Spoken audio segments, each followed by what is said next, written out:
Bonjour mes chers élèves, on se retrouve aujourd'hui dans cette nouvelle capsule pour mettre le point sur une notion grammaticale si importante, à savoir les verbes transitifs et les verbes intransitifs.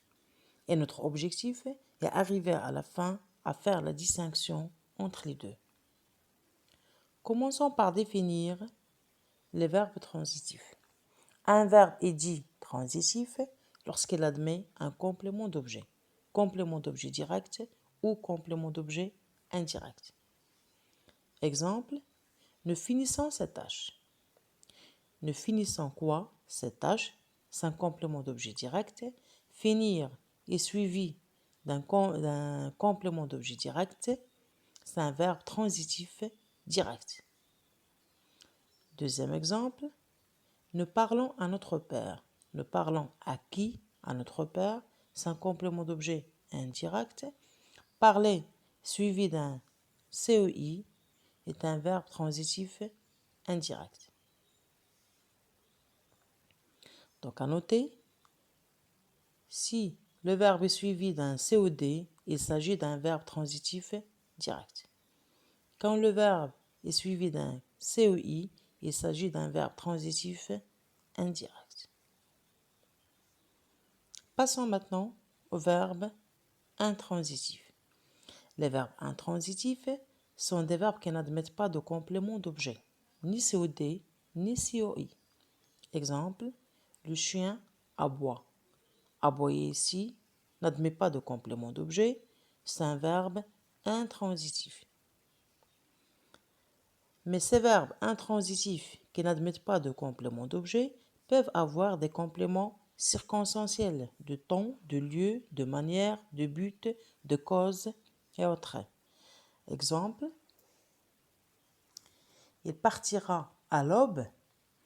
Partir ici suivi d'un CCT, c'est un verbe intransitif. Je vais au marché. Le verbe aller est suivi d'un CCL, est un verbe intransitif. Troisième exemple, l'aveugle marche en tâtonnant. Marcher ici suivi d'un CCM est un verbe intransitif. Juste une petite remarque, il y a des verbes qui sont à la fois transitifs et intransitifs en fonction du contexte où ils se trouvent. Prenons l'exemple du verbe nager. Je peux dire je nage à la piscine. Nager est suivi d'un CCL, c'est un verbe intransitif. Avec le même verbe, je nage la brasse. Nager ici est suivi d'un complément d'objet direct. C'est un verbe transitif direct. Récapitulons. Donc un verbe est dit transitif lorsqu'il admet un complément d'objet. Si le complément d'objet est de forme directe, le verbe est transitif direct. Exemple, le verbe expliquer. Le professeur explique la leçon. Expliquer ici est suivi d'un complément d'objet direct, c'est un verbe transitif direct. Si le complément d'objet est de forme indirecte, le verbe est transitif indirect.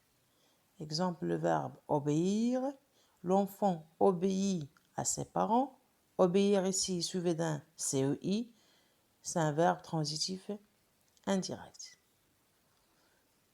Un verbe intransitif, il n'admet pas de complément d'objet, mais peut avoir des compléments circonstanciels de temps, de lieu, de manière, de cause.